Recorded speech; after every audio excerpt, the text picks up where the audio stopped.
look at log lines, and it's going to be one idea, one film, one line. And you guys are going to identify, and it's so easy. This is going to be the easiest thing. In fact, I think maybe you guys have stuff to write on, right?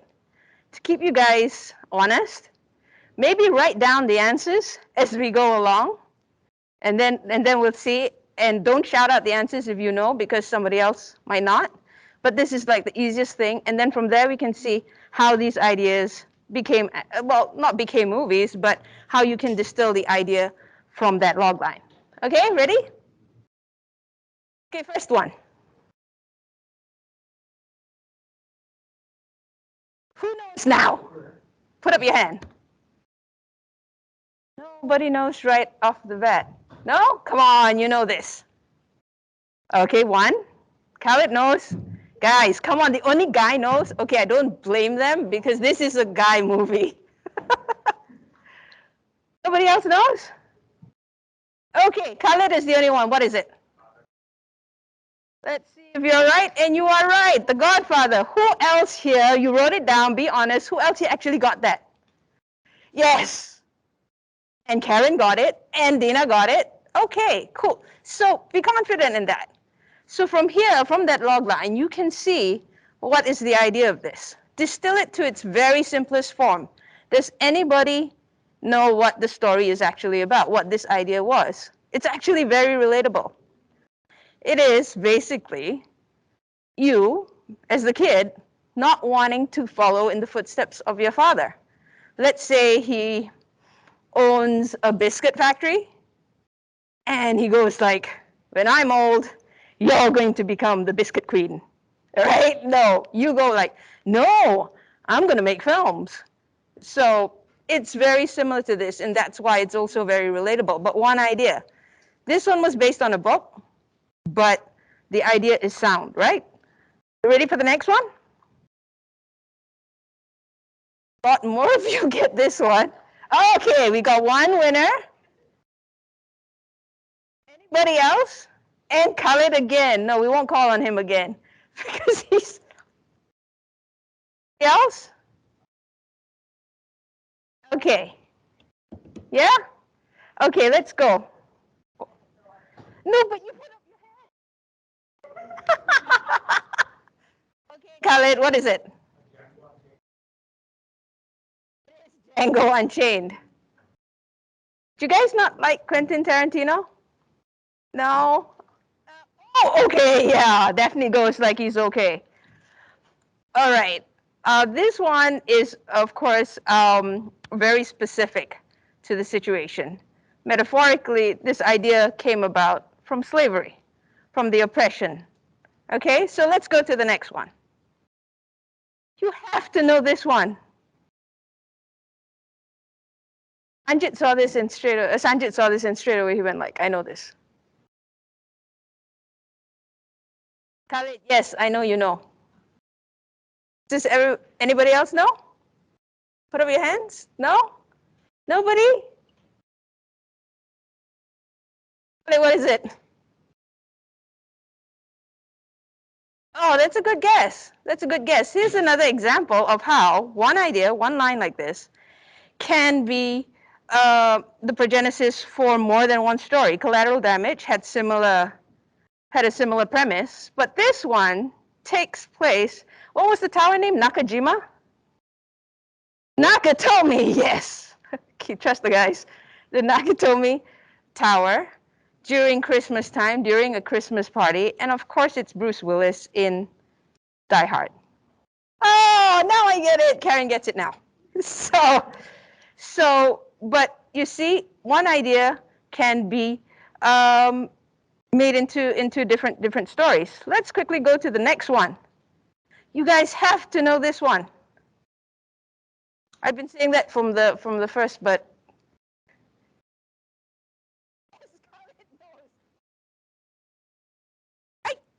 yes, that's correct. It is Saving Private Ryan. What gives it away? What gave it away? Retrieved the paratrooper. His brothers had died. Have you guys watched Saving Private Ryan? Do you remember that first scene when they come to tell the mother that all her sons are dead except for one? And she collapses in the doorway. That's a very strong image. Came from the, one idea. It shows how an idea can really create such strong imagery. Let's go to the next one.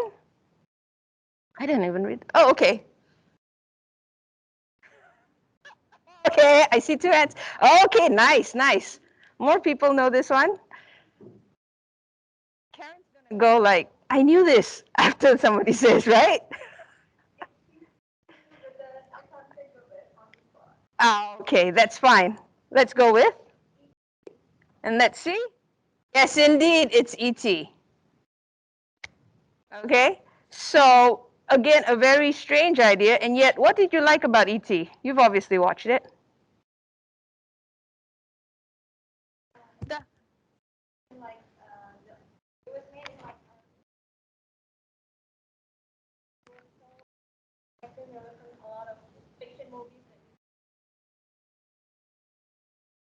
Yeah, I think. Right, right. So you're going from the visual aspect of it, right? Yeah, this is a very strange out there premise, like the fact that aliens exist and all that. Of course, now with all the movies that we watch with Avatar and Star Wars and everything, aliens are quite common. But you're right, back then, and I believe it was actually in the 80s that ET came out. And you're right, back then it was a very unique thing. Also, this is a story with a lot of heart. If you guys ever care to watch it, it's by Steven Spielberg. It's a good movie.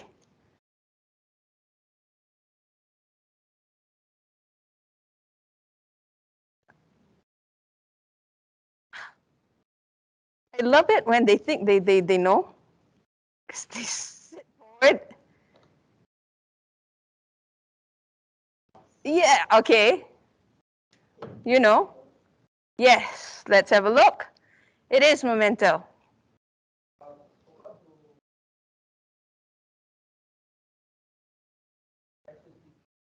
Yeah. Because he's a master student. Okay, you guys are disqualified. You cannot answer anymore. It's only all the rest of you are in play. The two of you show off. No, but really it's really good because this idea lends itself. No, it's a very normal idea. Somebody, okay, name me another movie that has an idea like this. Forget about the first part, the strange system of memories. The Fugitive is like this. Somebody murdered his wife. He wanted to go find out who it is. But what sets this idea aside, and that's why they put that, the strange system to help him remember, is the structure on which it sits. It's reverse chronological structure. It goes in reverse. The story goes in reverse. It's told in reverse. And we'll talk briefly about structures later, but this is how one idea, one very simple idea that again can come out in many different types of stories, can be utilized, can be differentiated based on the structure and the way that it's told. Are we ready for the next one? You guys are disqualified. Okay? Oh, you know what? I think I need them for this one. I might need you guys for this one. Okay, you're not disqualified. You're back in. This one is tough because I figured all the rest would be. Oh, I figured all the rest would be really easy for you. So I put a tough one in. Guys need a clue? Doesn't need a clue, but let me just see if the others can. Kaiser Soze. Does that sound familiar to anyone? Verbal Clint. No? Okay, Khalid, what is it? Yes. The Usual Suspects. This is an example of an idea that kind of starts like the ending of the story. It's like how these guys meet randomly, but this sets in motion everything. Just once again, all these ideas are actually very simple. They're not what you call high concept, but it is made into memorable movies because of the way that it is told, the story that comes out from it.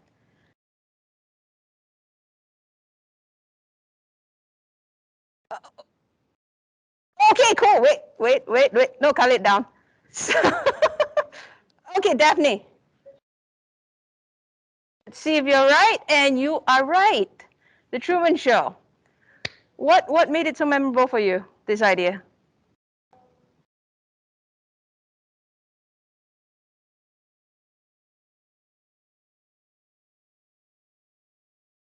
That is brilliant. That is absolutely right. An idea that ordinary life with hints, disquieting hints as it goes on that things aren't as it should.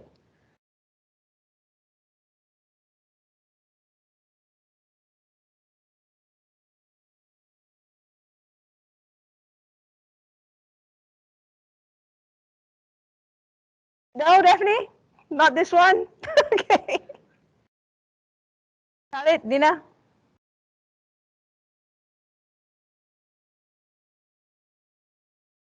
Yeah, I mean, yeah, but it's classics, right? Okay, you see, you said before the time, but they go like, we knew this one, right? How many of you knew this? Have watched this movie? Okay, you're right. It's before their time. I see. That's what you should do as well. Like, cinema has been around since 1895. You know, from Hollywood since 1905. It's been around a long time. There's a lot of wealth of information there. And if you want to move forward, you have to like see what has come in before. So yeah, this isn't like groundbreaking cinema, this one that I chose, but it is an interesting structure that you might want to explore. This one you have to know. I keep saying that and I keep getting disappointed. No?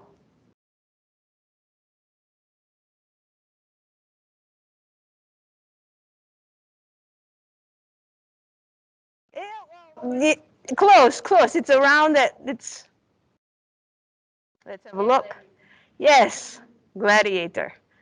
Again, like similar to what we saw with Memento, but what was different about this one? That one was it was told in reverse. This one was it was told way back in Roman times. So again, you can see the similarity of ideas, but told in different ways. Does everybody know? Like, have you taught them about? There's only 7 original ideas. You guys, I can't remember all the 7 original ideas, but it's basically every story that you care to tell is based on man against environment, man against machine, man against society, man against woman. No, but it's man against man. And all stories would theoretically fit into that. But we have so many different movies, so many different genres, and the reason is that the ideas might come from the same place, but they are told, they are shared in different manners. Where do ideas come from? Does any of this look familiar to you guys? Do you guys get ideas from any of these? Yeah, I see a lot of nodding heads. Yeah. Like the first one I think is a no-brainer. You're talking, you're brainstorming. You guys are really lucky because in classroom environments like this, you guys have like-minded people to talk to. For all those of us who are out in the wild, it's very difficult to find people to talk to. I talked to my best friend about it, and he goes like, just watch lah. Why you want to talk? Let's just write it lah. It's really good that you guys have this kind of environment because talking to each other is a great way to generate ideas. And I'm not just talking about the sole premise of the idea, that you come up with this big idea, I'm going to write a movie about this. It's also when you're writing the movie, when you need ideas to populate your screenplay, to populate your story. This is a great resource. What about dreams? You guys have had dreams? Yeah, and it can become stories. I mean, it's weird. You'd have to work to make it stories. I'll share a little something with you. I once went 3 days and I had dreams in all 3 days. The first one was really weird. It was aliens coming and attacking, and then like food came back alive, and I couldn't use that. What kind of story is that? Like there was a zebra, and I don't know who cooked it, and then it came back alive. and then it attacked me. I can't make a story from that. The second one, on the second day, I dreamt about Keanu Reeves. And not like, the normal Keanu Reeves, like the cool, bull Keanu Reeves, but the Keanu Reeves from My Private Idaho, where he actually quoted Shakespeare. So it's like, whoa, what light from yonder window breaks? That kind of Keanu. Again, what can I do with that? I couldn't do anything with that. It was just a weird dream. But on the third night, I dreamt about a group of middle-aged women who had been let go from the CIA because the Cold War had come down, and they had to be called back into service. And I wrote a short film called Old Spies from that. So I'm not saying you have to dream 3 days in a row to get an idea, but I'm just sharing with you how something as weird as that can become movie ideas. The next one is your environment. Just looking around, seeing something happen.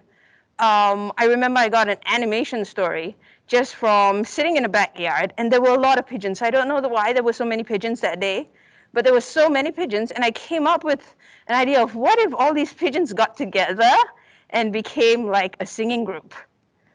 And it's like, it's just a weird idea. But I actually wrote with somebody else, I wrote an animation feature from that. So it's the simplest thing all around you. Ideas come from everywhere. The last one tends to be the most powerful. The last, heartbreak, personal loss, tragedy, that tends to give you really, really deep emotional stories. In all truthfulness, the script that got me into the Academy was based on this.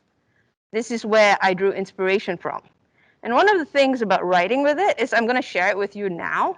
When it's ideas, it's like, oh, cool, I can do this. But when you're actually doing it, you go like, oh, I'm so scared. I am so scared. Not because, oh, what are people going to think when they read it? Is it going to be good? Is it going to be bad? But it's because I have to like open up. I'm like cutting my insides, opening it up, taking out my heart, and I'm showing it to you. But if you do it, other people will relate to it. Those are the kind of ideas that it transcends like everything, gender, race, education. It's gonna speak to people because it's very primal.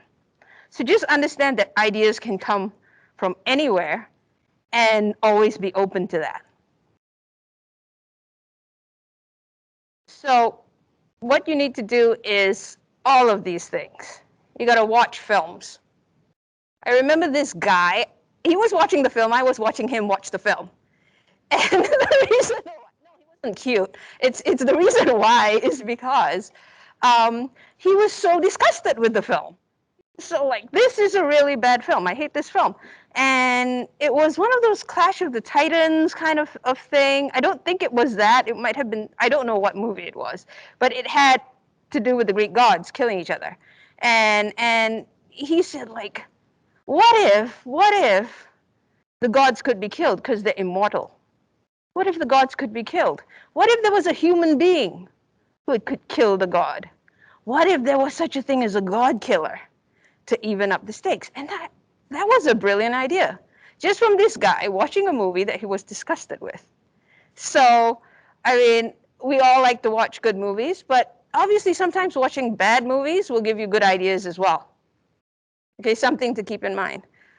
Second thing is the news. Read the news.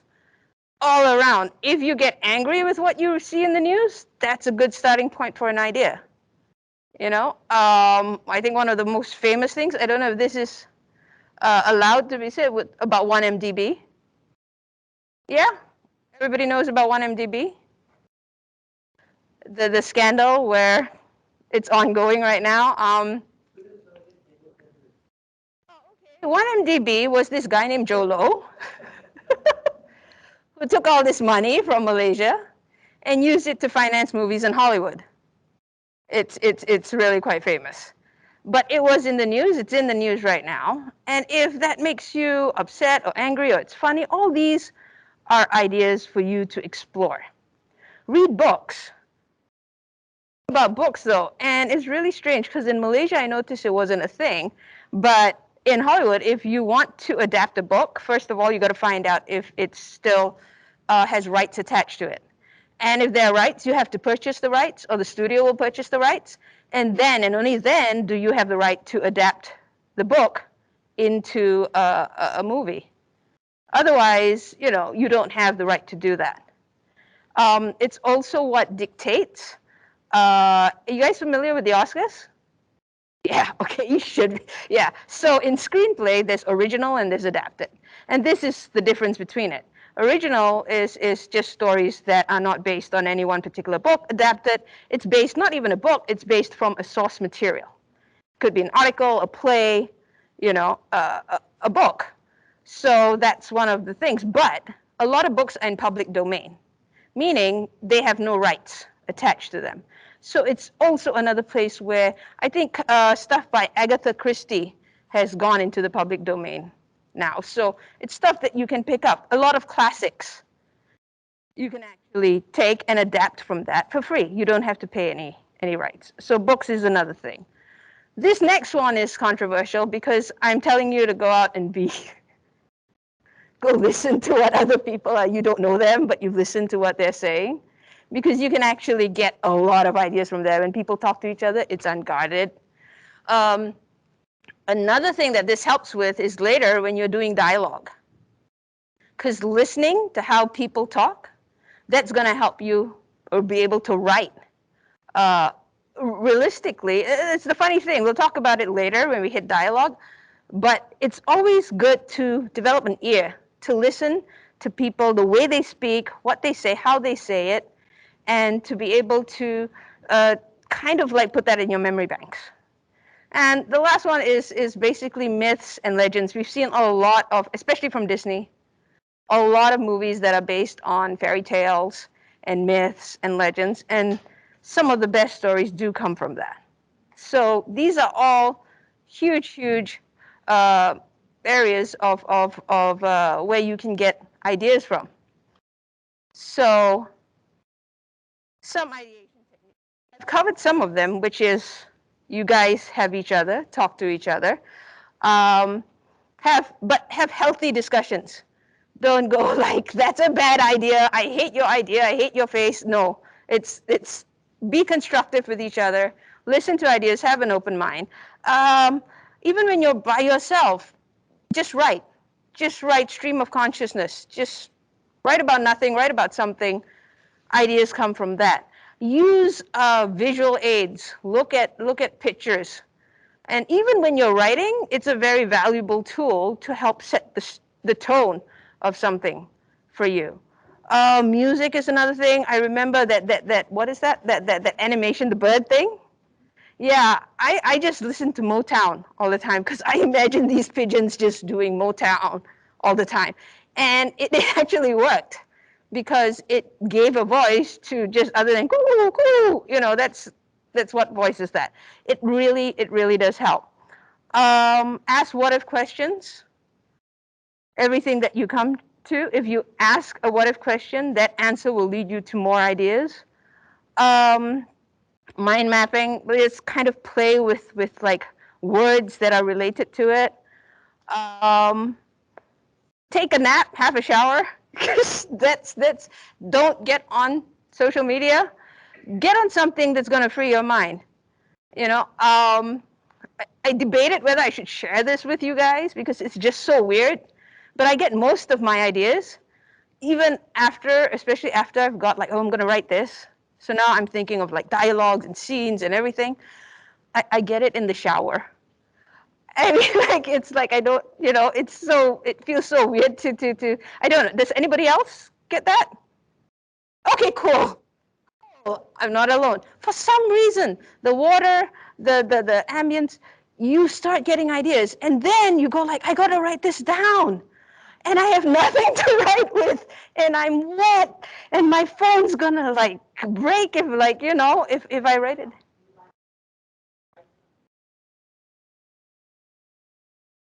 I hope you live alone. Okay. Okay, okay. Good, good. Yes, exactly. That's where the best thoughts come. See, master students, they know what we're talking about. That's absolutely true. I actually want to find something where you can have like a waterproof notepad and a pen in your shower. That would be brilliant, right? Because, and correct me if I'm wrong, you get whole scenes, you get whole dialogues in the shower. You get ideas for action. Oh, it's weird. But what I'm trying to get at is that ideas strike at any time. So, always do this. Always do this. Because if you're asleep, have something at the side of your bed, your phone, or something to write with. Pen and paper seems to work the best because it's immediate. You don't have to, and the speed of it. Because here's the one thing. You think you're going to remember. You think you're going to remember because it's a brilliant idea. It's fantastic. I remember once I came up with this amazing line and I wrote it down and I thought, it's such an amazing line. I'm just going to write the punchline because I can remember this. And then I go look at it like maybe 2 days later and I'm like, oh, what is this? I have to buy butter? What is this? Something. It's bitter, butter? What have I written? And because you have to capture the idea when it comes down. So I cannot stress this. Like, Dina, if you have to run out with a towel, run out with a towel and write it down. You have to write these things down. I'll tell you another reason why you need to write this down. Because when you write it down, then it becomes an idea. Because what are great ideas? Great ideas are the ones that you obsess over. You keep thinking about it. And that's why we think about it in the shower, right? You just, okay, she's got a special case going on there. But it's true. Once you have these ideas, you will start thinking about it. And you will start obsessing about it. One thing about me as well is like you get a million ideas for stories. I've got loads of paper everywhere, millions of ideas of stories. How do I know that the time has come to write that story? It's I can't stop thinking about it. It's almost like being in love. It's almost like, this new guy or new girl, whoever that, you like, and you just keep thinking about them. And that's great because, like Martin Scorsese says, you have to get your audience to care about your obsession. The first step is to write down that idea so it can become an obsession. It sounds really unhealthy, but right? It's very stalkery, but stalk that idea. That idea is yours. Make something of it, So how do you take an idea into the next step, which is making it into a story? So we've covered, you can get ideas from anywhere. You can get, and for Dina, it comes in the shower. It will come to her in the shower. So it will come anywhere. What do you do with it next? Once you start obsessing on it, you need to make it into a story. In fact, you need to see that you have a story from that idea. And most good ideas will come with. And what I mean by comes with, it comes with the elements of a story. You will know it. But just in case you don't, we are going to explore what those elements are. Okay? And that goes into the next one. Now, like I said, I'm going to take a little time to answer any questions that I can answer based off of this you guys might have. No? No? Nobody has any questions? Okay. Let's go into ideas becoming stories. But first, we'll play a little game again. Are you guys ready for this? Okay. This one is easier. This one is much easier. All we'll do is you guys just put up your hands, okay? So what we're going to do is we're going to figure out of these movies as they come up, which one is fiction, which one was based on a true story. Since we're talking about stories. This one. Okay. Put your hands up if you think it's based on a true story. Stephanie? Be a bit of both. right? So most of you feel this is fiction. This is not a true story. The characters are not real. They're not based on a true story. But Daphne, you're not completely wrong, because Hannibal Lecter was based on a serial killer from Mexico. And Buffalo Bill was based on Ed Gaines and Jeff Bordos, two serial killers amalgamated into one. And that is what gave it that sense of reality. That's why it felt so real. But this is fiction. This is a story that came out from a book, that came out from a mind. Good, very good. So far, everybody's doing much better than earlier. Okay, put your hands up if you think this is a true story.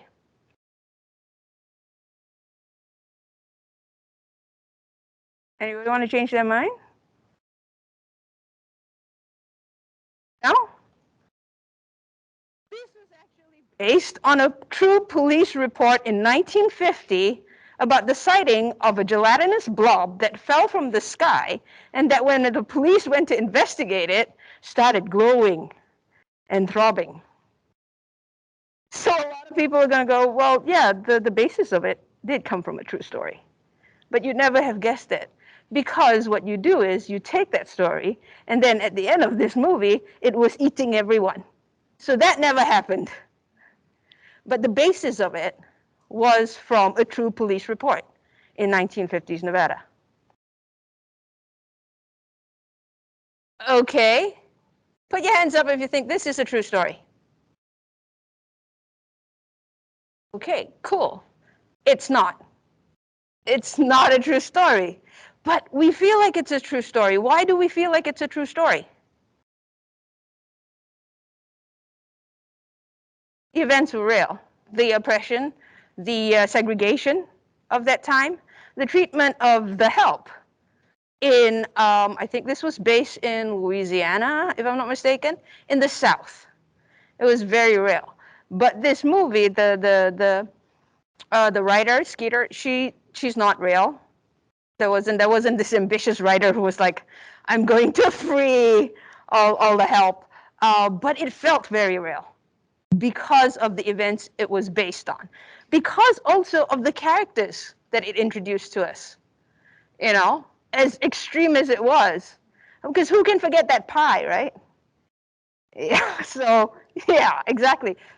So this is an example of how you can convince people with a story that is rooted in a lot of fact. This one. Okay, now that you all know about 1MDB, you guys should know about this. Okay, put your hands up if you think it's real.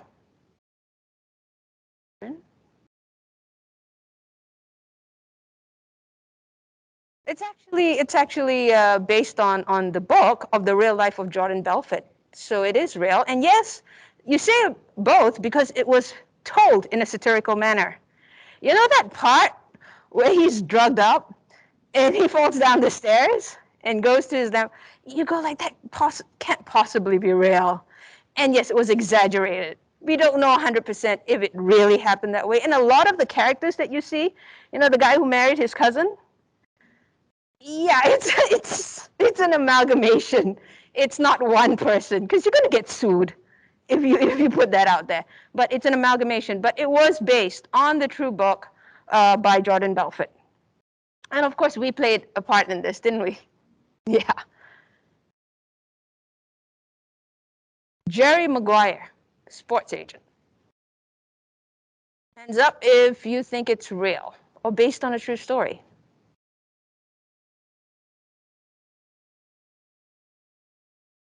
Yeah, we only have 2 people. Yeah, there will be 3 sports agents who will say that the character is based on them, but it's not based on a true story. Rather, it is based on characters like that. I can't remember his name, but there was one very famous sports agent who was very much like the Jerry Maguire character, who really was that kind of an agent who gave very specialized wanted to give specialized care. And this is an example of how a well-written character can make this feel very true, very real. And you wouldn't be wrong in thinking that agents, I don't know about sports agents because I'm not an athlete, but I'm a writer, and my agents, they're like that. They are very like gung-ho and showmansy and take care of you. So that aspect of it, I can vouch, is very real. This one. I'm happy that you guys know more of these movies now. True story or not?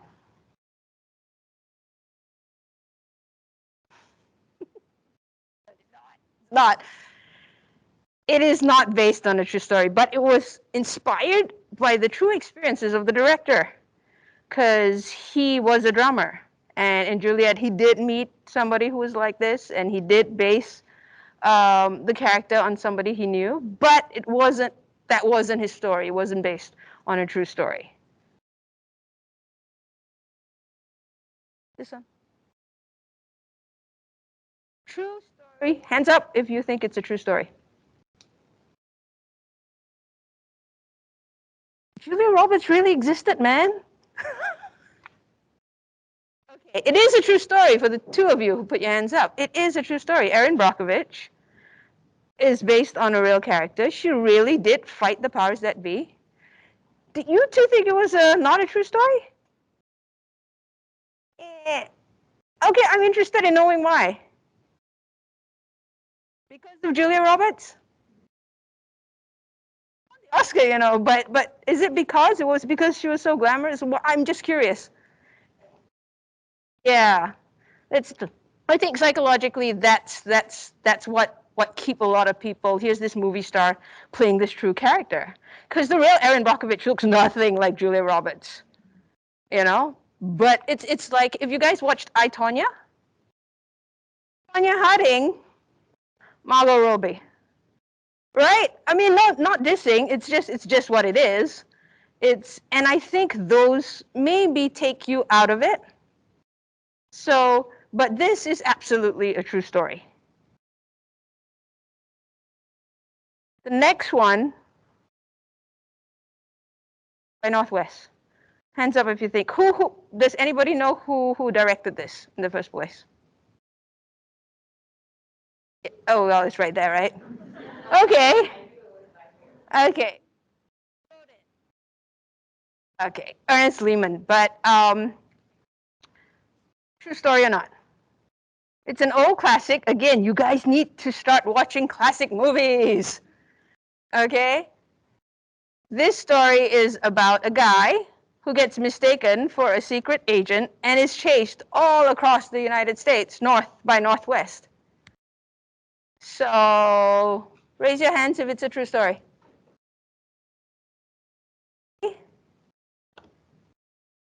Oh, I'm sorry. Yeah, it's not a true story. I was faking you out. No, it's not a true story. It came up completely from the minds of Hitchcock and Lehman, because Hitchcock didn't want to work on the actual project that he was given by the studio, which is The Mystery of Mary Dear. He wanted to do something else. So every time that Ernest Lehman came over and said, hey, let's do some work, I have some ideas, and he goes, nah, let's talk about something else. And he goes like, dude, finally, well, he didn't say dude, but finally he said to Hitchcock, you know what, you got to find yourself another writer, because I'm not the right man for this. And he goes like, no, we're not going to do that Mary Dear thing. We're going to do this. And he goes like, what about the studios? And Hitchcock goes, well, we just won't tell them. So that could work then. It can't really work now unless you're an A-list, like top of the line kind of director. But it's really interesting how this story came about, and there's a lot more interesting things. So if you don't watch the movie, and you should watch the movie, you should read up on it.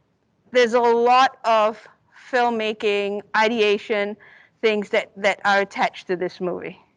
And yes, it's not real. Hands up if you think this is real.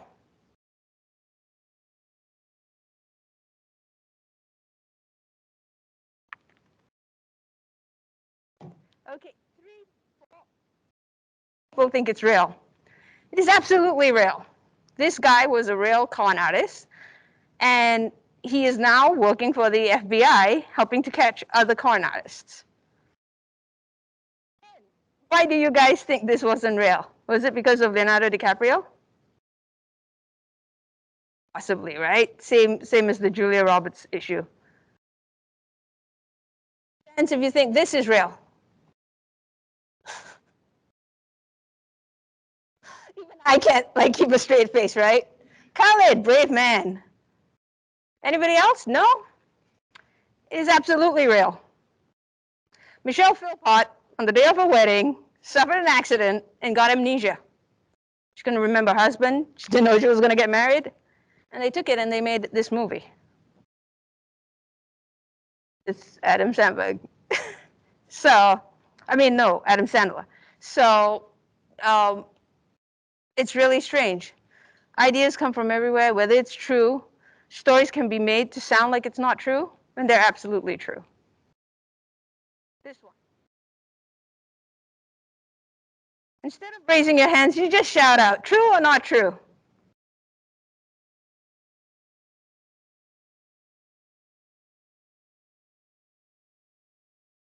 Okay.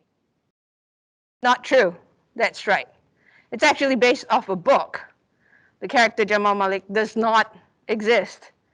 But those of you who felt it was true, probably because it's based on the elements in this story that are tied into real life. What was the real life element? It was this game show called Who Wants to Be a Millionaire? Everybody heard about it. Everybody wanted to be a millionaire. And that's why it had that ring of truth to it. American Hustle. True, not true, true, not true.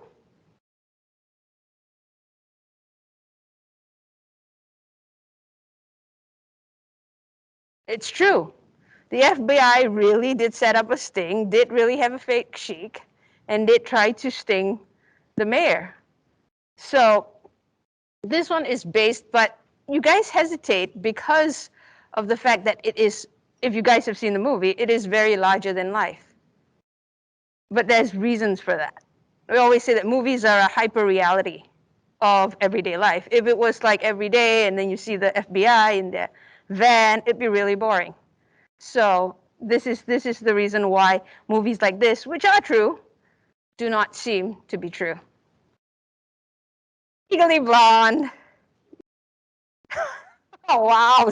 Confidence, right? Not true. Not true. No? She's right. It's true. Right? I wish that you guys could see their faces because their eyes go like, true?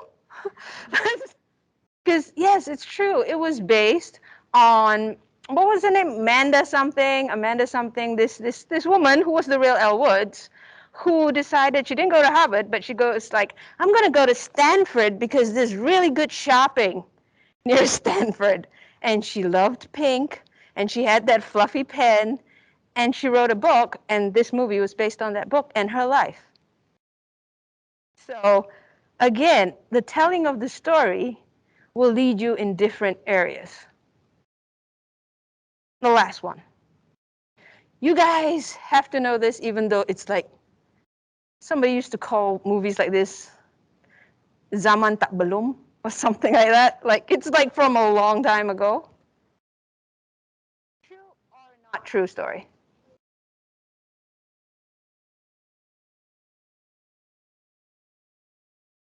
Some of it is made up.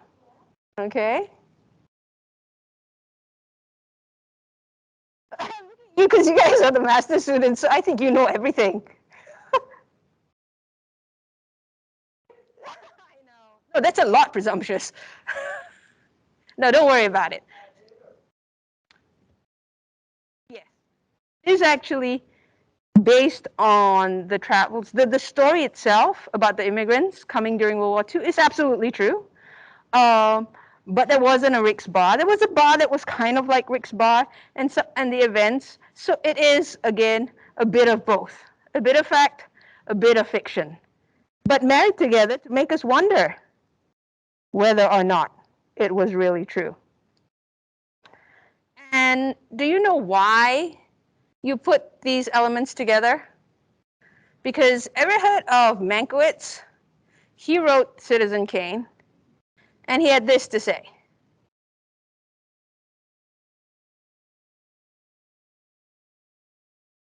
Make sense?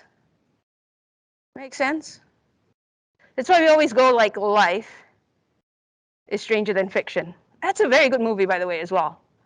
You guys have no idea what I'm talking about. Stranger than fiction. Okay, some of you do.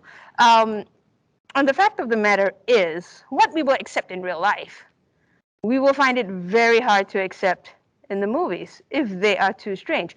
And that is why a lot of fictional movies, what did we see? Silence of the Lambs, Casablanca, well, Jerry Maguire, are grounded and rooted in real environments, based off real characters, rooted in real life. So let's see what a story requires to be able to give it that kind of rooting and basically kind of an engine to be told. The first thing is setting. Time, place. Simple enough, right? Set the thing where you want it to be set. Now, why do we do that? Anybody? Because it is an identifier. It will give you, for example, how we are in Kuala Lumpur today. Is this Kuala Lumpur? Okay. I'm not sure about the geography. Is going to be different from, let's say, how medieval China was. For example, if you take the movie Hero, it's set in China. It is set in 227 BC. And the reason why they set it there, not because they wanted to use the Rashomon structure. Rashomon is a movie from, how many of you know Rashomon? Akira Kurosawa. Okay, it's a movie where, like, how many know Hero? Oh, okay, this movie is about the point of view from different characters telling the same thing. So which is the truth? The most recent use of it would be in The Last Duel. If you guys have watched it, it's on Netflix. So Hero was similar to that. Now the reason why you would set something in that time is because you want to show these truths, the truth about honor and reputation through combat, through sword fight. Now can you imagine doing that in KL in this room right now? This is absolutely the worst setting to tell a story like that. Because I'm just imagining Daphne, and Chloe doing the sword fight, and no, it doesn't work. I don't want to see that. So there is a reason for the setting to be really important to your story, because it will dictate everything that happens, everyone that comes from it, how they look, how they dress, how they act, how they speak. All of that. The actions, the culture, the society, everything will be based on that setting of time and of place. Time is also a setting, because 227 BC China is not the same as 2022 China. And so let's go into the future. In another place, this is a recent movie, and except for the Oscars, and it's a desert planet. Why would you set this on a desert planet? Because the themes of the movie, it's about the environment, it's about society, it's about human evolution. We could do that in this room now. It wouldn't be a very good movie. It's like, it would just be all of us in masks, not evolving. So it needs, the setting plays an integral part in what you're trying to tell.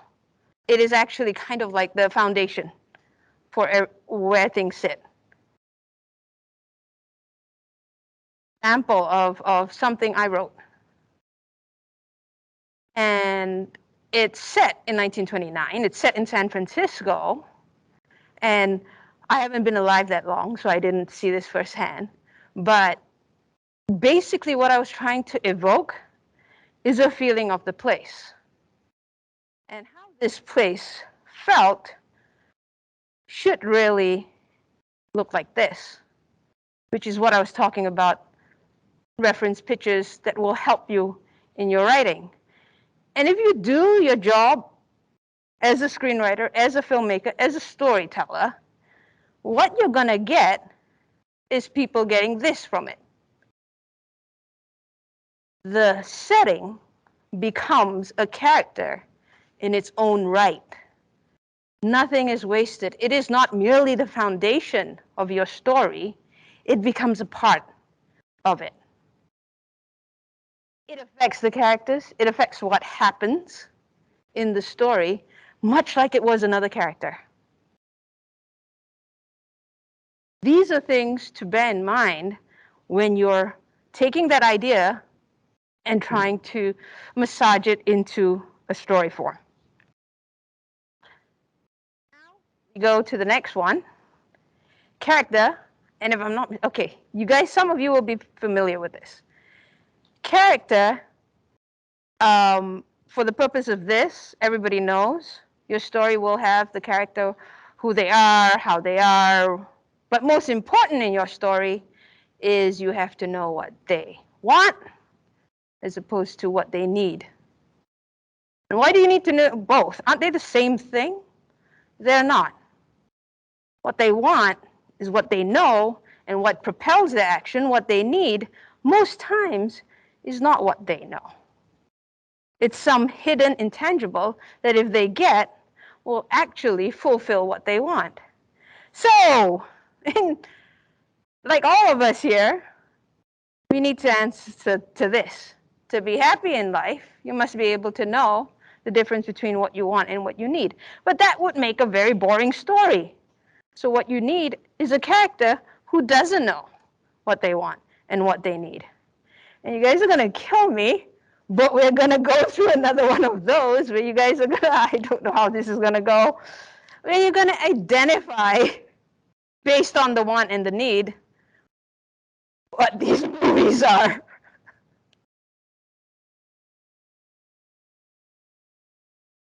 Oh, nice. Oh my goodness. Yes. I feel so good because you guys are so confident about that. Yes, absolutely. The want is, oh, I got to find my son. The need is like, oh, you got to stop being so overprotective because that's kind of what pushed your son away in the first place. His curiosity got the better of him, got swept away. This one is difficult. Not for Daphne. Okay, no, take your time. Yes?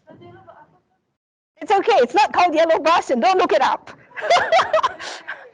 But you win. Yes. She was so close. I know the movie. You see what you did. Killer of Dreams, right there. But it's exactly it. The want and the need are not the same. She wanted so badly to take part in this pageant. But what she really needed was the support of this family that didn't even support themselves. So being able to identify that creates a very compelling character. This one is tough, but not that tough.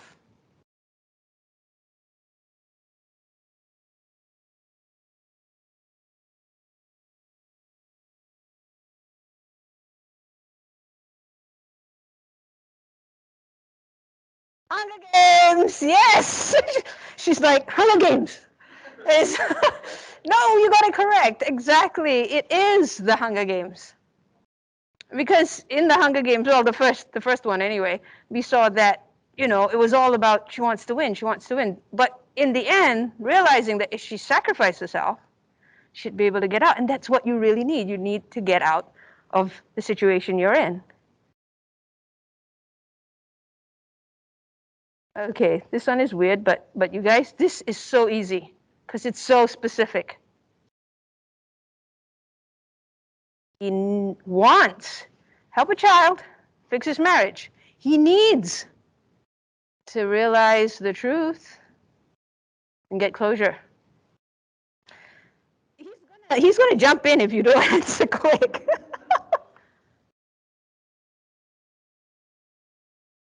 Anybody? I'll give you a clue. I see dead. Oh.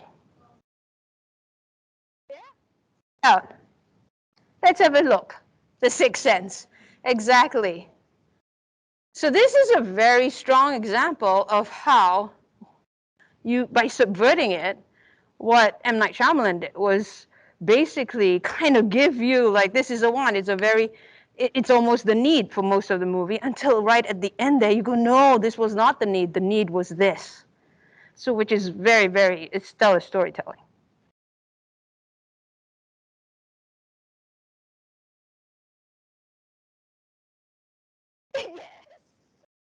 Absolutely right.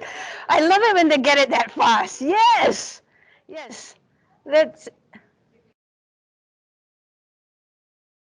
oh, but exactly, this is what she wanted, and that was what she needed, which we find out through the unfolding story. And the last one. This one is pretty general. Close. The word, the superlative fantastic does help, but think another one, think maybe the greatest.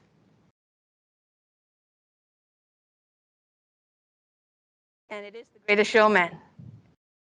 And you guys are familiar with this movie, and you guys agree, the want and the need is very clear in the character's journey. And the reason for that is because we must always, always create conflict. What you saw just now was that character's conflict. Not knowing what they need, going for what they want, but really needing to work to what they need. And the reason why you need conflict is because without conflict, there's no story, there's no interest. And that's why even at the idea point, you have to understand that the conflict has to be integral to it, that it has to be strong enough to bear the weight of all this. And the reason for that, why is, and you guys would have read this if you're in classes that teach this, it all comes down to that. No conflict, no action, no action, no character, da da da da da da, and it goes on, and you will not have a screenplay because you won't have a story to hang it on. So let's look at the different types of conflict. There are actually two major ones. The first one is external conflict. You see what's happening. You know, very simply to summarize, because I don't want to read it, it's like basically it says, you know, these things are going to get you, you got to run, you got to survive. External conflict, very obvious, can be seen. The other one, of course, if it's not external, what is it? It's internal. Internal conflict. Again, I don't really want to read this, so it's about basically satisfying what is within yourself. Not knowing you're a toy, and not knowing the purpose for which you were made, which is to bring happiness to a child. So conflict in and of itself is what is going to drive your story. And what you will need is a lot of conflicts, little conflicts throughout your whole story. You have one central theme, and then you need a lot of different conflicts because essentially that is what is going to drive your plot. And your plot is, see, it's all interrelated. It goes back to what your characters want, as opposed to the story of what your characters need. It goes back to the events, the conflicts that are interrelated and causative. And what it does for the story is that it reveals the character. And the reason for that is because your plot is what will drive your screenplay. It will give it that form, that shape, what you need to hang everything upon. And now we're going to touch very briefly, I'm not going to go into much detail, about how do you hang something. You got to hang it on some kind of structure. So let's look at your basic 3x structure. Now people are going to go like, there are so many structures. Screenwriters, I think you guys probably know about this. Oh, you don't? Okay, the 3x structure is basically beginning, middle, end. You're telling the story. So a lot of Hollywood movies, a lot of mainstream movies use the 3x structure because the studios understand it. It's very easy. You know, it's like we start the story, we build up the story, we come to a climax point where all is lost, and then we resolve the story and we have the resolution. And I didn't know how far along you guys were on this. I was like, oh, this might be too simple for them. So maybe we start looking, breaking it down, like you have obstacle, crisis. These are all the things that need to happen on the structure. Then I thought this might be too simple for you guys. So let's like try to break it down by percentages and go individual. Now you're looking at this and you're going like, holy cow. Do we have to do this? Is this something that we need? Yeah, you need to know structure. You don't need to know it like this. What you need to know is beginning, middle, end. Because if you're going to talk about structure, remember just now we talked about memento? And you say reverse chronology, that's a structure. And then you talk about something like 12 Monkeys, where the beginning is the end and the end is the beginning. That's a circle structure. And then if you talk about something like High Noon, 12 Angry Men, you guys won't know any of this because it was in black and white. But it happens in real time. Oh, Nick of Time. Okay, you guys don't know that either. So it's basically happening in real time. All these are structures. But the one thing I've discovered is that all of them follow the beginning, the middle, and the end. Even Memento, because you find out the story. It might be in reverse order. Even Tenet, even all the Nolan stuff, Inception, you know, there is a structure to it. And if all this is boggling your mind, I assure you, when you learn structure, when you become a screenwriter, you will take all of this, you will eat it, you will absorb it, and this will be all you need. This will be all that you need to be able to tell your stories. You're gonna be creative. You're gonna be like, in preparing for this workshop, I'm gonna be really honest again. I looked back at the scripts I wrote and I thought, oh, you know, I must be getting like whatever attention or whatever because I'm doing a 3x structure. So the studios love this because it's so simple.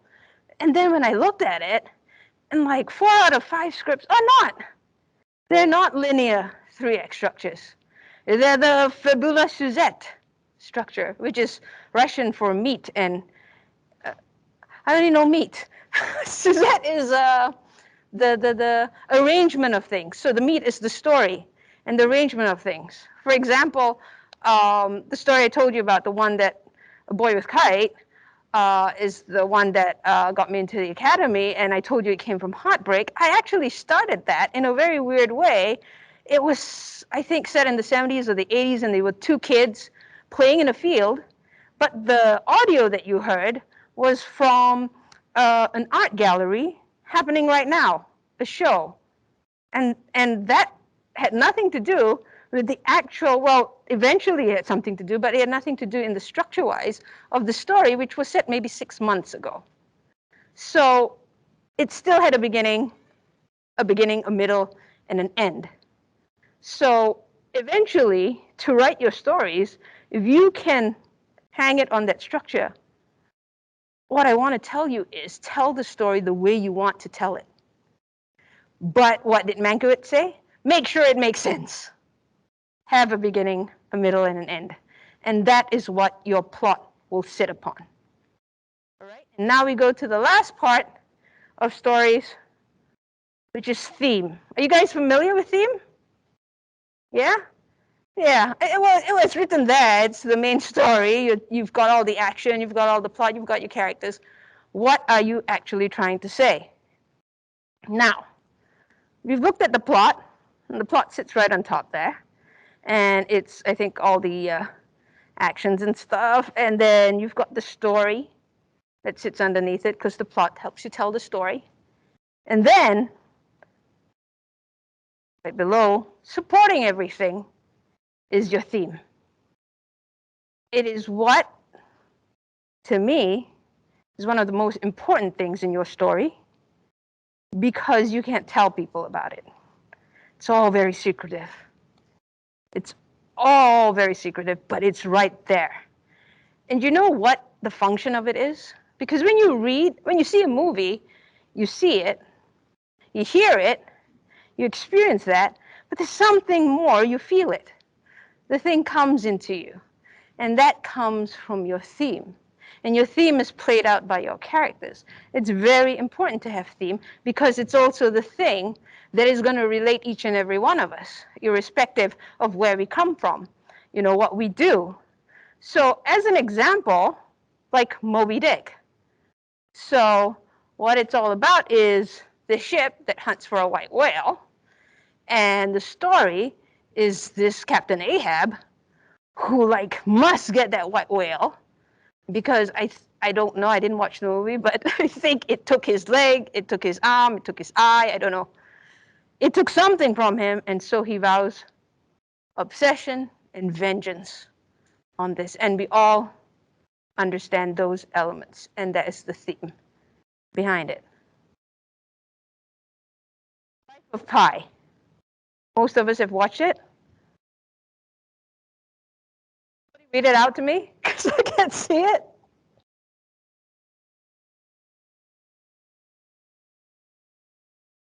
All right. A boy's cast away with a tiger. That's the plot. But the actual story is? Right. Because if you all watch it, because major spoilers. Okay. Because the truth is, it could very well have been a person who did all this. And the mind maybe cannot accept that. And so the theme is the power of storytelling. Yes. And in this case, a protective power of storytelling. So that's why theme has to underlie your story. When you tell a story, it's not just about this character doing that, that character doing this. It's the why. In fact, everything in storytelling, in screenplay, is about the why. And to do all that, all of this, you've got all this story, and now what do? Major thing, research. It's true. What this dude says, it's absolutely true. In preparation for that script I told you about, it's about an artist. And so I think 2 months before I even sat down and I wrote the script, or even the idea of the script, I just researched everything about art. Artists from the Renaissance period all the way until modern abstractionists.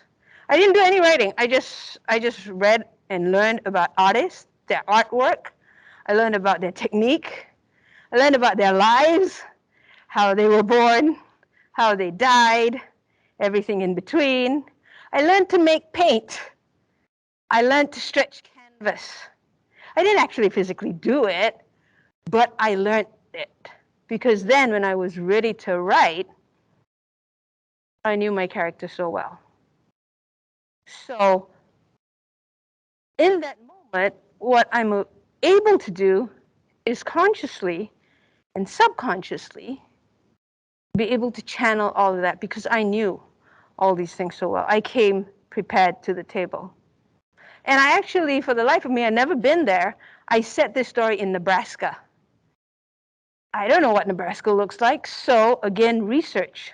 I learned about the plant life, the wildlife, the scenery, what was indigenous to that place. And you take all of that in, just like structure. What I said is you take all that, you eat it, and you absorb it, so that when you create, it comes comes from so many levels. Okay, and that covers story. Now, any questions before we go for a little break? Do we have time for a break? Yeah, we have time for a break. Any questions? You don't have to ask questions if you don't. Can we give them a 5-minute break? Okay. I mean, if you guys don't want to shout it out, you can like whisper it to me. Okay, we're on break. You guys take 5 minutes, rest, relax, absorb. Welcome back, everybody.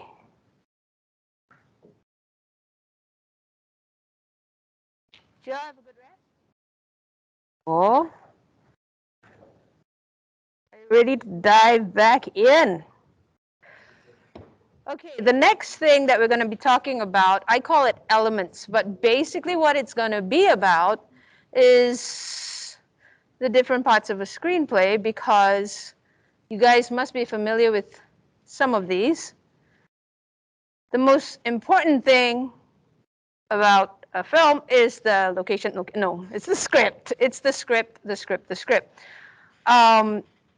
These are directors who are very passionate about doing movies with scripts. You go like, who does movies without scripts? Right? And I'm not talking about like documentaries. I'm talking about actual like narrative movies. And the interesting thing is that you have to look at movies as a kind of, the writing of it and screenplays in themselves is a kind of blueprint. It's like if you build a building, you need a blueprint. If you make a movie, your blueprint is your screenplay. If you don't have that screenplay, then how are you going to do it? I'm going to share a little something. When I first started wanting to be a writer here in Malaysia, and I was like, oh yeah, I can do it, because I'd already been paid for my writing. I'd done ads, I'd done commercials, you know. So yeah, I know how to write. And then I met with some Malaysian directors and producers, and this was what I got. Oh, scripts are an evil. They're like an unnecessary evil. Oh, scripts are disposable. Oh, why are you writing the action lines? All we need from you is the dialogue. I was stunned. That's what it's like? And then I went to Hollywood, and no. It's not like that. It isn't. I mean, I never met these filmmakers because they're very old, but this is truer to what the reality is. There are a lot of directors, good directors, who are very, very, how do you say, appreciative of the screenplay. Robert Altman was one of them. He's another old director. I mean, these people are not around anymore, but they did stuff like The Player, Nashville, some really classic movies that have stood the test of time. So given the fact that a screenplay is like a blueprint, it's got different elements. How many of you are familiar with what a screenplay format looks like? Hands up. Like, you know what a screenplay looks like. You've seen a screenplay, right? You know the slug line, you know, right? The indentation of the character. Cool. So you'll be familiar with the different elements that need to be in a screenplay. And it's very similar. The overlap is very similar to that of story. Two, in fact, that you can see, which is setting and character. So let's just quickly go through what each one is. For setting, earlier, we had said that it can become a character. It will identify, it will tell you what your story, the parameters of your story, how the people are going to act, how they're going to look. Here, we go a bit deeper. Once you're writing your screenplay, in addition, because here's another thing I'm going to tell you, every element in your screenplay does more than one job. That's what makes a good screenplay. It has to do more than one job. So your setting, not only it gives you a sense of time and place, it can also work as symbolism, metaphor. enhancing the action in that scene. For instance, The Fugitive, which I mentioned earlier, the storyline, the idea is similar to that of Memento. Jack Kimball is a man who's trying to prove his innocence, trying to find the murderer of his wife, and he's confronted by the guy chasing him. And here these two men, standoff, they want to come clean with each other. So where do you set it? It's not in your face, but it's there in the background, so subconsciously working on you. They set it in a laundry floor where there's laundry, coming clean, washing it away, moving forward. So using settings to enhance, to support what the action is that you're trying to tell at that time, in addition to it giving you all the other information. Another example, another old movie, Fatal Attraction. Stand Gone Wrong uses the same archetype. So this married man, happily married, has a family, has a rabbit. It's not important. If you know the movie, you'll know why that's important. But is confronted by this woman that he spent the night with, and she has a secret to tell him. And she's telling him, oh my goodness, I'm pregnant. And how the setting helps with that is you take it down the subway into the underground, where you don't want people to know.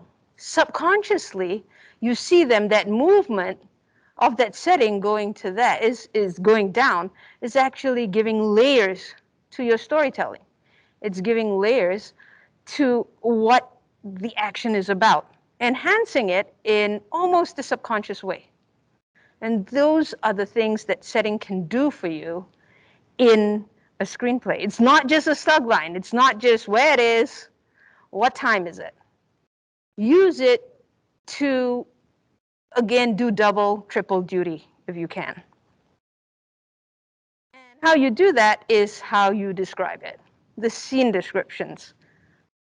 All the world's a stage. Now we have to set it. And we have to set it because, like what I said, what is the important thing about every aspect of a screenplay? It does more than one thing. And a good scene description will actually build a foundation for you. For example, let's have a look at Snowpiercer. This was one of my favorite filmmakers of all time. Like, when Parasite came out, I watched it I don't know how many times. And then I went to LA and I forced everyone to watch it because, you know, it's considered a foreign film. A lot of people don't give, but people embraced Parasite. So see how Bong Joon-ho, a director, also a writer, writes it. That part about where he describes it, that train, as being like a village. It draws an emotion from you. Here's the thing with scene descriptions, because it does so much. It gives you, it's also called action lines because it tells you what's happening in the story. It gives you the action of moving forward. It sets the stage, who's in the scene. It does all that. That's very functional. And it's necessary. But like theme, you need something more. You need to feel. It sets the tone. It sets the mood. It can be funny. It can be sad. It can be scary. So the idea of always keep in mind is that scene descriptions, every part of a screenplay, enhances the whole of it. And this is an example of how he did it in Snowpiercer. And how she did it. You read the description, it's very nice. It's a nice hotel room. It's got all these things, it's been turned down. Wouldn't one of us like to go into a hotel room like that? But you sit there and you see that picture, and what do you feel? It's very lonely. It's very pristine. It's very sad. And that man, he's very sad in it. That scene description not only describes the scene itself, it describes the character that's in it. It describes what you feel when you see it. And that's why scene descriptions are such a valuable tool. And it's wasted if you just put down, this goes here, with my left hand I pick this up. Because what are you really getting from it? It can be so much more. And I'm going to share with you something I wrote. And it's a sequence. And it's a sequence of when the main character has an epiphany. It's slightly surrealistic, but if you notice, the paragraphs, the longest lines, 3. I'm not saying that in the old days, and by old days I mean like, I don't know, 60s, 70s, they used to write scene descriptions in whole chunks. If you read a classic called The Apartment, it's like, whoa, 10 lines. But modern day scripts, and this is particular to Hollywood, you have to read it very fast. In fact, if you get experienced enough, you can take a script, you can hold it, and I can tell you how many pages there are from the weight of it. That is how it's gone. In the past, they go like your first 10 pages matter. Now it's your first 10 lines. Time is very short nowadays. You have to grab the attention of the reader. So when you write, one of the things to remember is to, okay,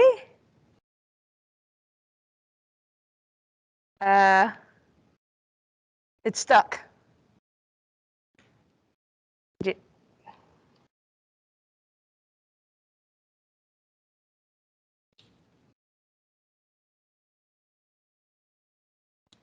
One thing to remember is that try not to make each paragraph of your scene description more than 3 lines. 4 lines is acceptable, but 3, 2, 1, that's every time you're showing a different camera angle. Every time, and don't write camera angles if it's a speculative script, but every time you go to something new, it's a new paragraph. Keep the line short, it's concise, which might go against the next tip. I don't know if you could remember what the, hold on. Okay, yeah. Okay, and then, hold on, so it should go. Yeah, it works now. This is what I was talking about. And it might go against what I'm going to say next, because you read what I wrote, and you've got to think more in terms of poetry than prose. Remember earlier I said, like, Renee steps to the middle of the room, looks at everybody, freaks out, and picks up the phone. That's just describing what I'm doing.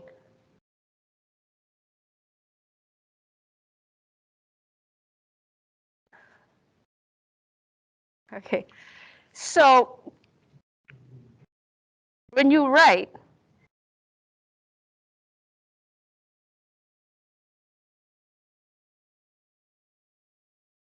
oh, this is not my computer.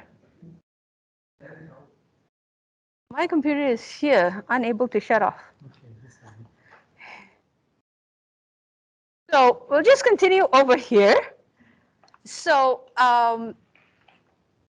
I mean, it's ridiculous, right? You're not writing poetry, but in a way you are. And you have to write short poetry, like haikus, where you evoke a feeling rather than just telling it what it is. And how you do that is by including strong words, strong verbs, action verbs.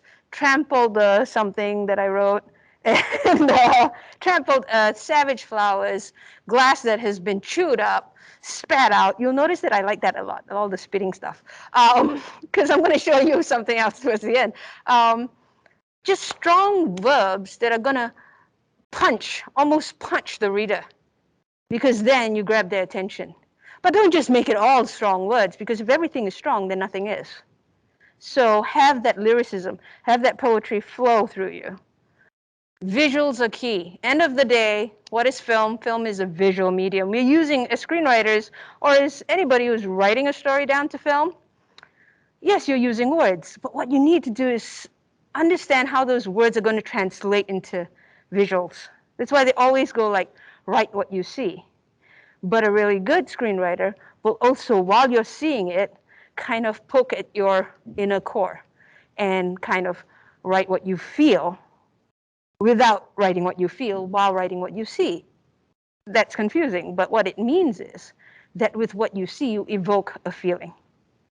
Do that, and honestly, people will relate to your work. You write like this, again, language is very important, language skills.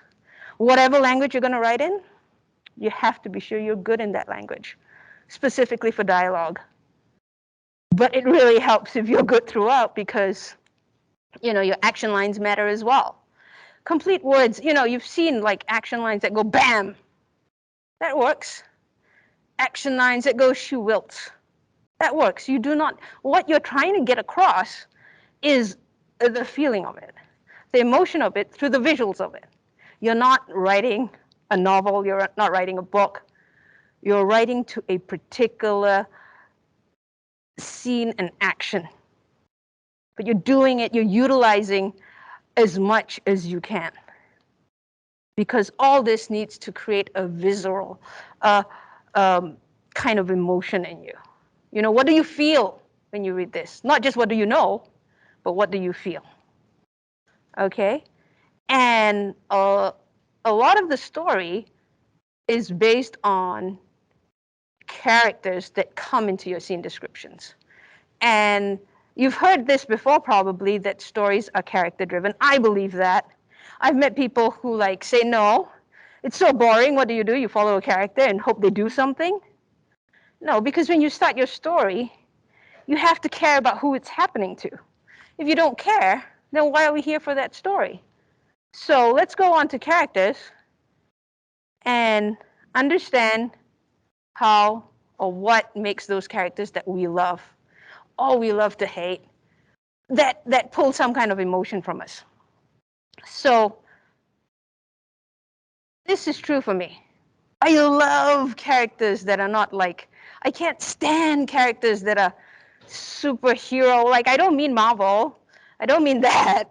What I mean is people without faults. I knew this writer once, and he used to create characters I'm wearing a mask, but those characters that stand like that, and then when they smile, there's that ching, that kind of thing. You guys are, and it drove me nuts. I'm like, there's nobody like that.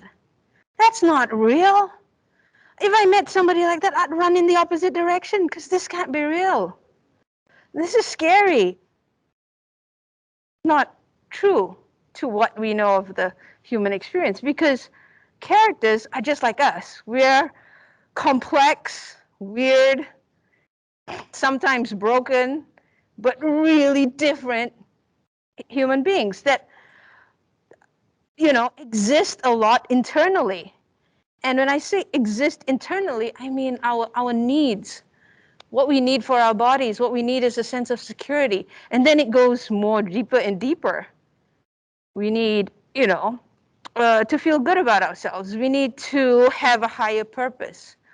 All these are goals that a normal human person have, not that Shin guy. That Shin guy, what he could do, he could go right to the top of that, no problems. And what's the story in that? That's boring. So what you do is you have to understand that characters are like you and me, but maybe hyper-realized. They're really good at something that, they're really damaged. They're more damaged than us. But the main thing to ask yourself about this character is this. Who is this character? What do they want? And how can I screw up their lives? How can I make it hard for them? And this you guys don't have to play along. It's late, but this guy, does he look familiar? So who is he?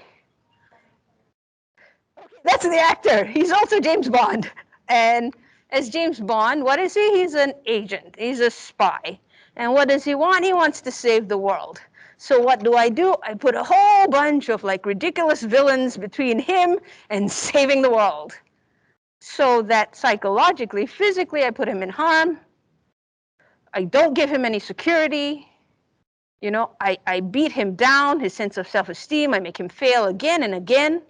so that finally he can triumph over the villains, the ridiculous villains, and myself as the writer.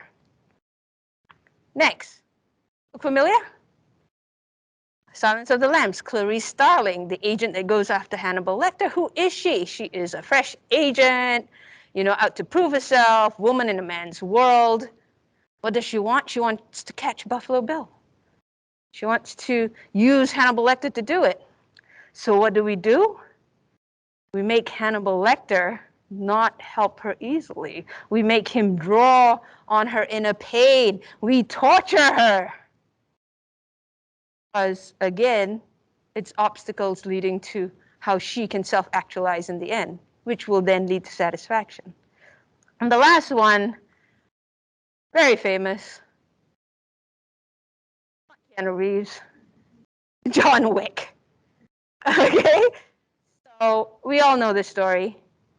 What does he want? Former assassin, what does he want? He wants revenge. He just wanted back his car, and then after that, it became about his dog. So what do? You put these Russian mobsters in his way, and you get him beat up, and you get him. So you keep putting obstacles in their way because that shows character. How they overcome the obstacles. It's just like real life. How we react to obstacles, how we overcome obstacles is how our characters should act. Here are some tips for creating good, great characters. To see some of them, I already talked to you. I utilize it myself. Teach your character. Teach your characters what you're trying to teach yourself. And it works both ways. I taught myself about making paint. I paint, but I don't like a house, but I don't like paint, but my character needed to know how to do that. And that is again, external. Internal, I needed to teach myself forgiveness. And so I taught my character that, forgiveness. So add as much complexity to your character. Don't make them cookie cutter. Build humanity. If they're going to be like anti-heroes, they're not the Sheng guy, but they're not likable. I love writing unlikable characters. But if they're too unlikable, nobody's going to like them, nobody's going to care, nobody's going to watch. So you have to find a way to get them on that level where people will want to root for them.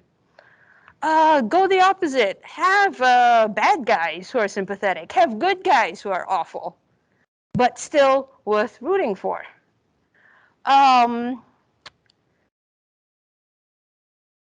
Your protagonist doesn't have to be chasing after something like we want. So usually we think like they're going after what they want, but what they want could be security from this T-Rex. So I'll be running away from this T-Rex. I want to live, as simple as that. And don't ask your audience. I got this from that guy, that writer who went that Shing writer again. Oh, but if I don't make my hero likable, then the audience won't like him. The audience doesn't have to like him. All of you will never forget Hannibal Lecter. I can't do it because of the mask, but that scene, you guys remember? Right? That is I will never forget that. That is spooky. That is creepy. And we don't have to like him, but we want to get to know more of him, So it all comes down to, for me, what the most important thing that you have to do is this. This brings truth to what you're doing. This is what is going to give you that connection you need through your character. And now let's look at some famous characters, maybe only famous to me by the looks of it. No, do you guys? Yeah? Okay. Annie Wilkes in Misery. It was based on a Stephen King novel. This is how they describe her. One thing I notice is that a lot of writers write the physical description of their characters. Again, here's an example. Here's a place where your work, this element of the screenplay, can do 2, 3, 4 things for you at the same time. Describe what this character is like. If you can marry it with how they look, better still. If you can't, but give us some insight into the character. Like this, strong, self-sufficient, passionate in her likes and dislikes. And then we realize it when the story continues, because she loves those Misery series books so much. She's willing to like cut off the legs of the author to keep him there. Alonzo Harris from Training Day. This is an example of how he looks. What he's wearing gives him as much an identity as to how he is. He can kick your ass with a look. That's a badass. You know, and you get that from how he looks. He's tough. He's got all this leather. Don't just give an age, give like what color hair, it's long, it's short. Use it to give character. So just going very quickly, this is from Die Hard. That last line. C is very impeccably, but that last line, he walks in like he owns the building.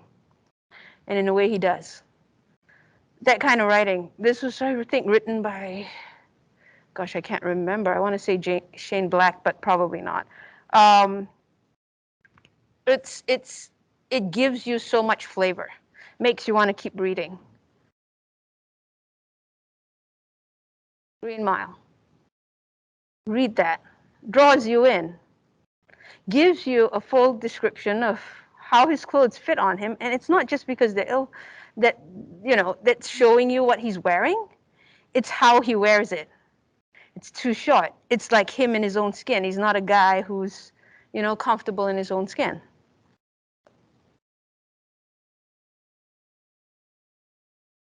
Complete deadpan, no expression in his eyes.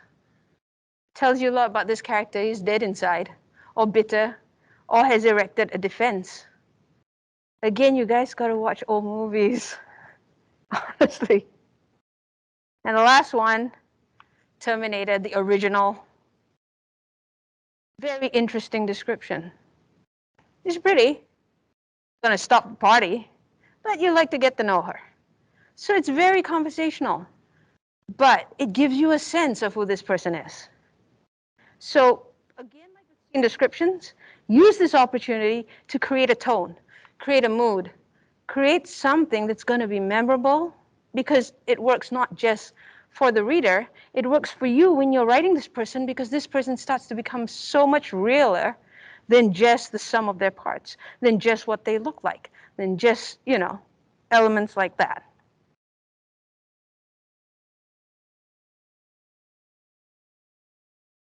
And you do that with dialogue. Do you guys understand what this means?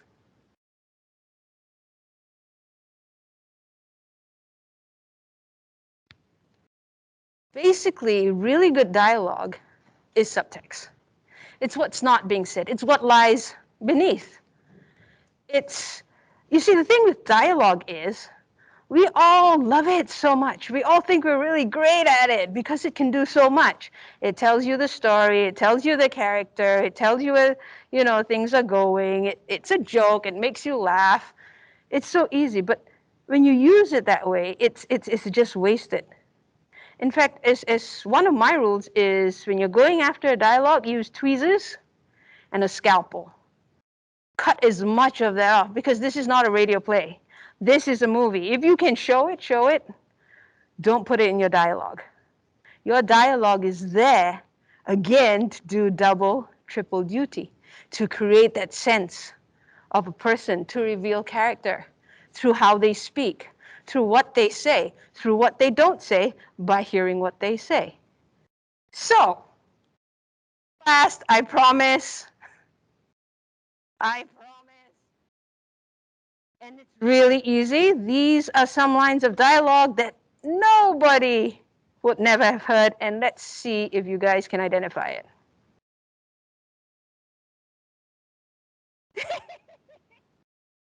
Okay, what is this? Goodness. You had me at hello. Yeah.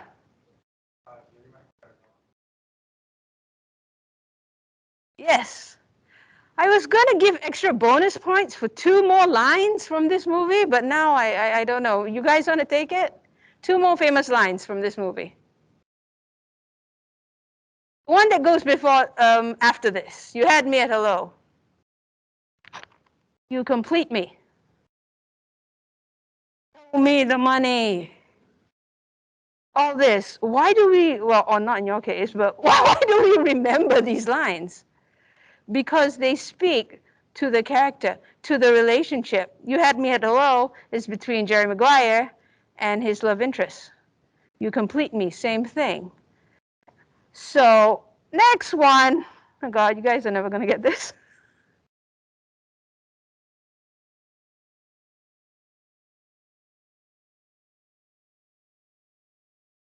Okay, I'm just gonna give it to you. Nobody puts baby in the corner. Dirty Dancing. And what that line really means is not that she's in a corner, it's that she's been, throughout the movie, nobody has given her any time of day. Nobody has given her any importance to what she says. So at the end of the time, when of the movie, when he comes and he takes her to the dance floor, that's what it represents.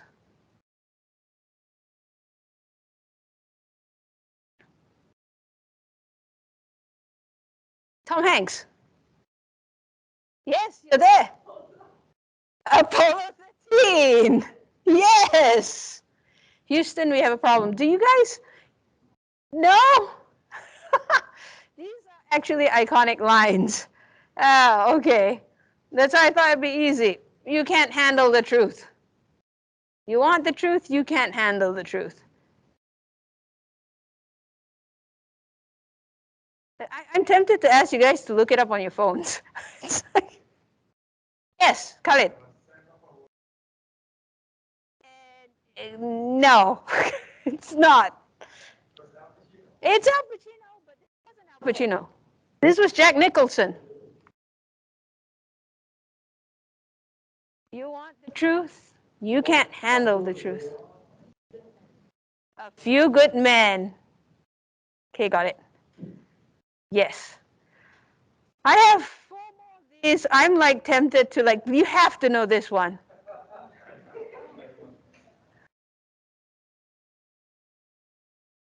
Well, no, but this one, the famous one. That's why, and these, don't, what I just showed you, all these lines, don't ever use them in your scripts. I'm showing you these lines because you should never use these in your scripts because they have become what we would call cliches. Okay, this was the Terminator. I'll be back. Maybe if I did it with the accent, I'll be back, yeah? So you have to know this one. I keep saying that you have to know, but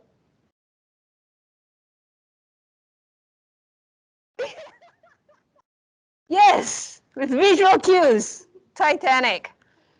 These have gone into our collective consciousness. You guys are never going to get this one.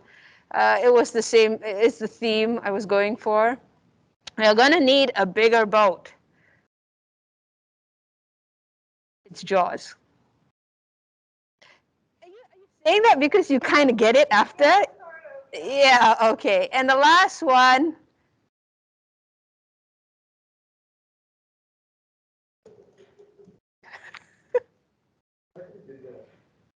Oh, you've been there.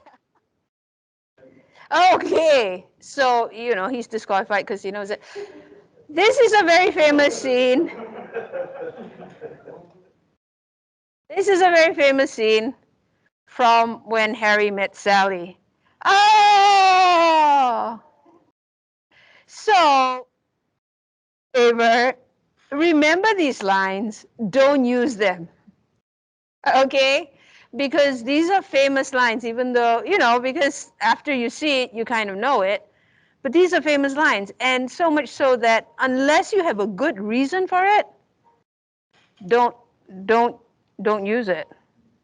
Okay, let's speed things up.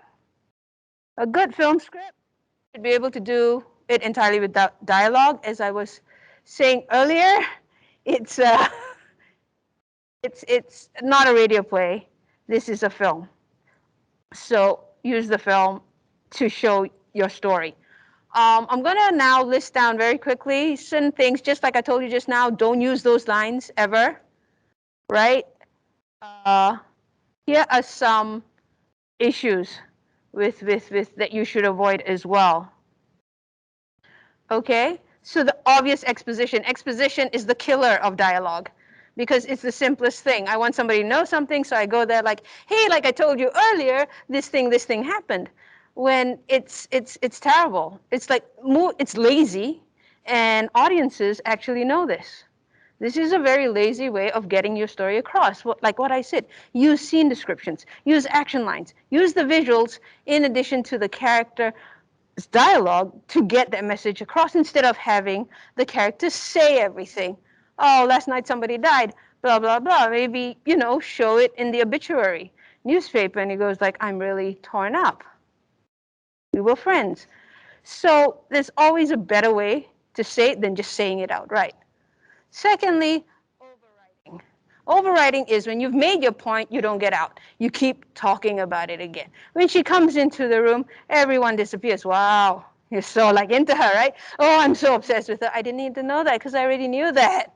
And then you go like, oh, I want to stalk her. Then it just keeps going. Unless you're writing a comedy and you can make that funny, do not overwrite. Make your point, get out. I mean, that's another rule of dialogue and scenes, in fact. Get out, come in at the latest possible moment, get out at the earliest.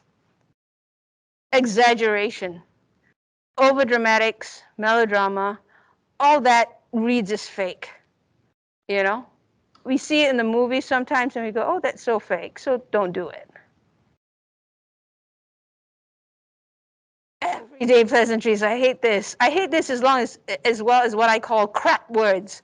Crap words, and this is basically, yeah, I gotta start wrapping this up. We might not be able to get to the process part. Just normal everyday things. You don't need that. That's why you see in movies, nobody says hello, goodbye, It's just straight into it. Necessary repetition. You've already shown it. You don't have to say it. They've seen it. Get in, get out. And lastly, no room for subtext. You're saying everything there. You know that she's mad at him. She feels like she's got to do everything. If you had cut that into half, it would still work and the audience would feel more satisfied. Just like with Pixar stories, don't tell the audience 4, give them 2 + 2. Okay, this will be the last one. Don't tell me, show me. It's a rule that keeps getting said, but it's very difficult to do. So here, I'm just going to leave this with you. You might want to write it down, take a picture.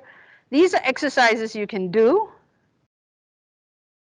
that will help you not create this problem.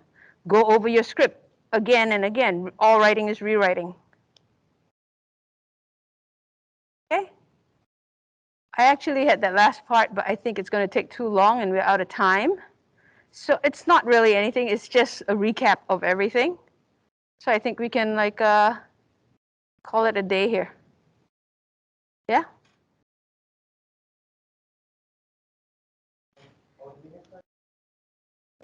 Yeah, okay. Then let me go. Sanjit, can we? Yeah, and I'm going to put up something to make it easier for you guys, a menu.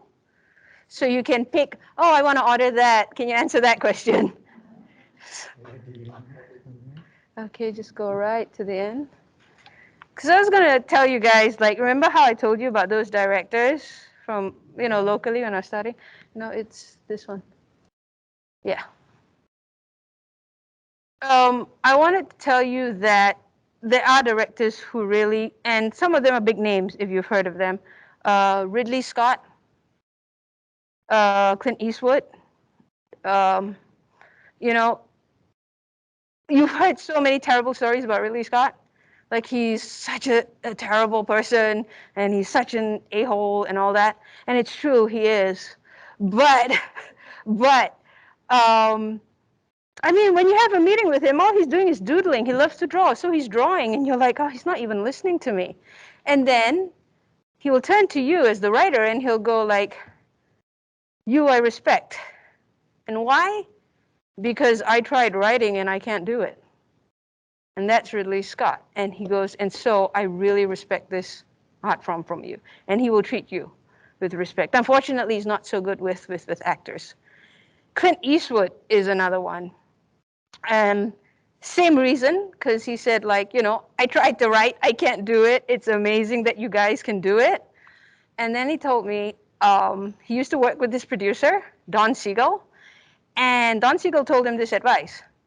If the script is bad, don't touch it. It's bad, don't do it. If the script is good, don't touch it. Don't change anything in it. So I just want to tell you, like, I didn't want to scare you off with, like, directors are going to do this to you. There's a lot of ways of collaborating, so be hopeful for that. Now, if you want to pick any of these questions or anything you have, yes, Dina. Oh, okay. The shower thing is good, but basically, if I am experiencing writer's block, what I realize is, and this is personal to myself, is that story wasn't ready. The story I'm attempting to write wasn't ready. And this is one thing you have to be very careful about if you become a professional writer, because you've taken a contract. You've signed on, you have to do it. So what you have to do then is really push through. And how I do that is I go back to the start. I go back to the ideas. I look for inspiration. I read from it. Sometimes I watch a movie in a similar genre, do you know what I mean, as what I'm writing? And I see what they've done, and I'm not going to do the same thing, but I start playing around with how I might, my version of that scene, to overcome whatever I'm stuck at right there.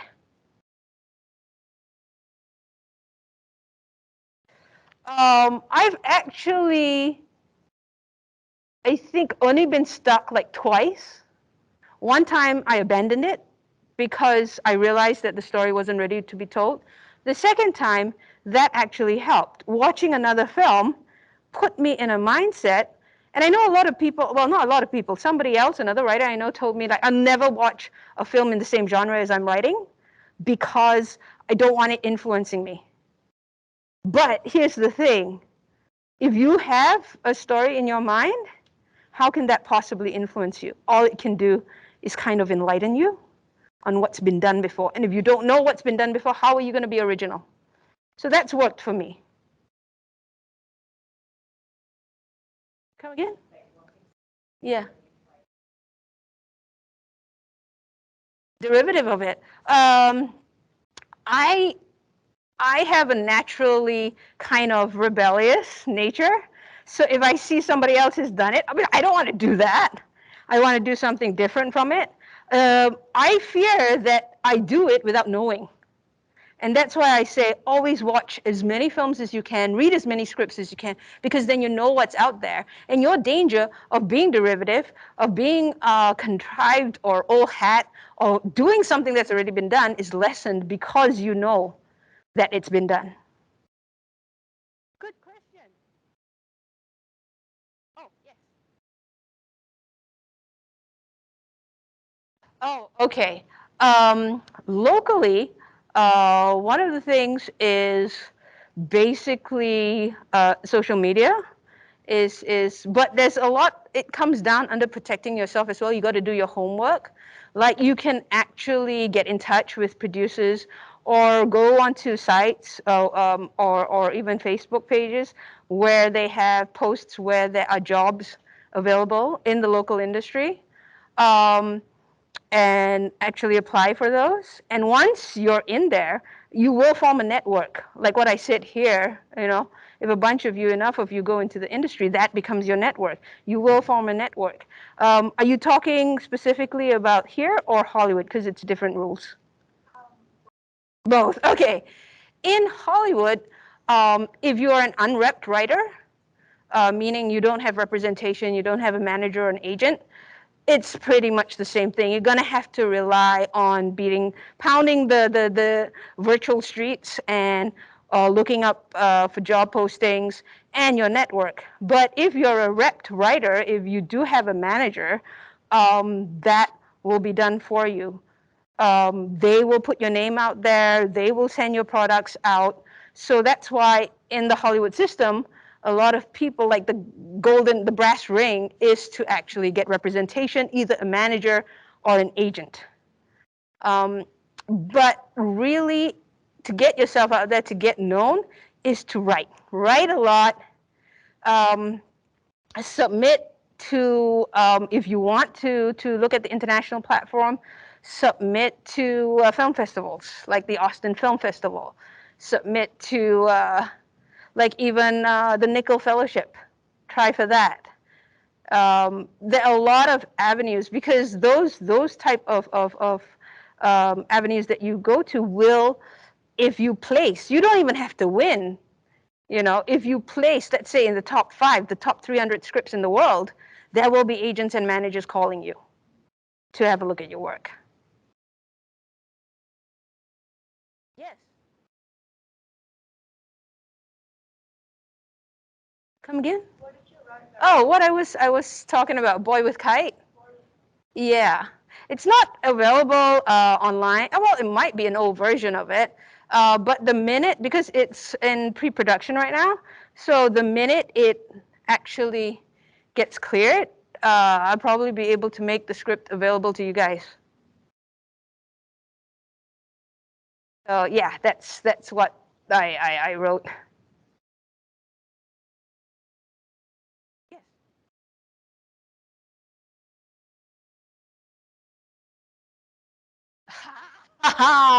That's under following trends. Yes, yes, yes, yes.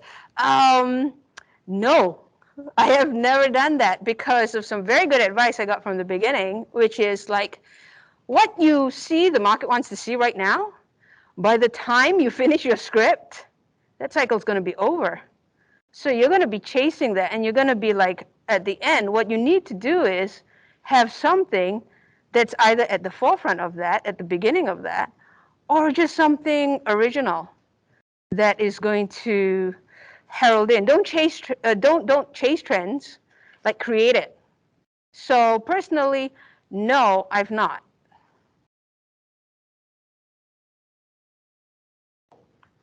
Yes. Okay.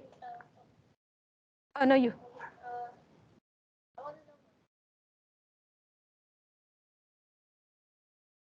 Yes. Basically, what it means is that do your homework, like what I was talking about. A lot of people in the industry, you know, we like to think we're all filmmakers, we're in this together, but a lot of producers, a lot of directors they want to do it, but they want work for free. So what they'll try to do is they'll make you a lot of promises and get you to do a lot of work for free, and then take your work and leave you with nothing. So the best thing to do is to really, whenever you get an offer like that, is to do your homework, to find out about their track record, their previous production, what their reputation is in the industry. And yeah, you can do that pretty easily, like locally, even in Malaysia or wherever you are. And it's the same thing with Hollywood as well. It's just whether you have people doing that for you or you do it yourself. So always protect yourself. Always, and if you, another way of protecting your screenplays, and it's not really protection per se, but is registering them. You can register them with the Writers Guild of America. It's online. Because it's not a copyright thing, but what it does is it logs the time code. So if there's any discrepancy and anybody wants to take you to court, or you want to take anybody to court, it is evidence that you have actually, at this date, at this time, written this work that is now in dispute. Okay, and that's it. Thank you so much, guys. Thank you. Give yourselves a clap. Thank you, everybody, for participating. That was actually a lot of information. But if I could just close, I would say that yes, you get a lot of information, but with screenwriting, which I'm sure Renee would agree, you would only know until you start writing. Because right, you don't just take information and do nothing. And of course, thanks, Renee. I Yes. hope this won't be the first and the last. She's so busy, it's difficult to get her, you know. Yeah, thank you, and hope to see some of you during the festival day, which is next Friday. And, yeah. So if anyone here does not have an invite yet to the festival and would like to come to the screening next Friday, just reply to the same festival. Oh. I think we are done. Thank you very Is much, it? everyone. Yeah, off. Let go. Yeah. Oh, no. You do it.